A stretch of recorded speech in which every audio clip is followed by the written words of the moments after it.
السلام علیکم ورحمۃ اللہ وبرکاتہ۔ انسان ہمیشہ سب کچھ جاننے کی کوشش کرتا ہے، مگر کچھ باتیں ایسی ہیں جن کا علم کسی کو نہیں دیا گیا۔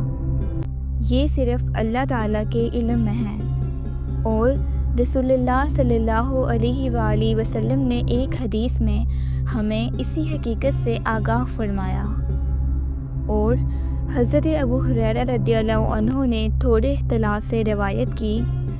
ان کی روایت میں ہے کہ جب تم ننگے پاؤں، ننگے بدن والے بہروں، گونگوں کو زمین کا بادشاہ دیکھو، قیامت ان 5 میں سے ہے جنہیں خدا کے سوا کوئی نہیں جانتا۔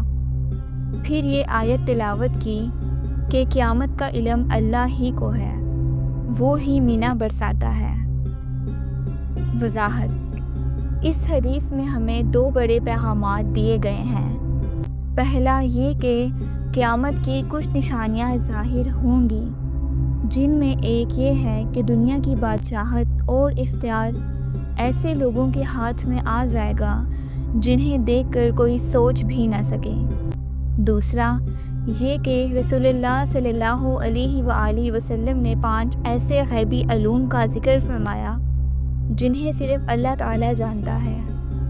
وہ علوم یہ ہیں: قیامت کب برپا ہوگی، بارش کب اور کہاں نازل ہوگی، ماں کے رحم میں کیا موجود ہے، انسان کل کیا عمل کرے گا اور وہ کہاں موت پائے گا۔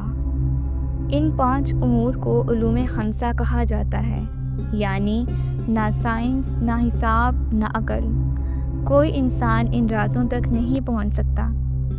صرف اللہ تعالیٰ ہی جانتا ہے، اور وہ اپنی حکمت سے چاہے تو اپنے بندوں کو وحی یا فرشتوں کے ذریعے آگاہ فرماتا ہے۔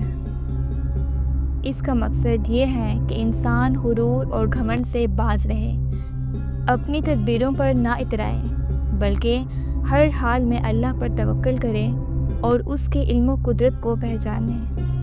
یا اللہ، ہمیں غرور سے بچا اور ہر حال میں اپنے علم و قدرت پر توکل کرنے والا بنا۔ آمین۔